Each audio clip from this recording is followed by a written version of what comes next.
风台接近哦，目前花莲的西瓜等于大出，农民烦恼讲受到风台影响，是赶紧采收。也毋过哦，某部分的农民哦，因为大半个还未决定讲敢要收，所以嘛毋敢随收成。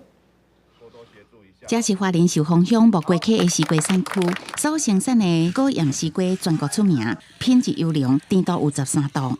脆脆的。过去有曾经吃过果燕西瓜吗？有哈。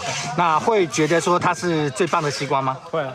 不过这个时阵风台愈来愈晚，农民烦恼就算风台无定量，所带来的雨量也对西瓜有影响。现在算其实都8、9分熟了。要采也可以，但是因为供货链的关系，还没有排队排到这里。但是台风一来，好像有可能带来，一定会影响，就对啦。有水太多，人家就不想吃西瓜。不过，甲寿丰乡农会合作的果样瓜已经熟啊，今仔日开始采收，一定16500粒，满完装箱了后，6月初就会当送去北部卖。其他产区的西瓜，目前因为搬箱也未决定采收，所以也搁咧看。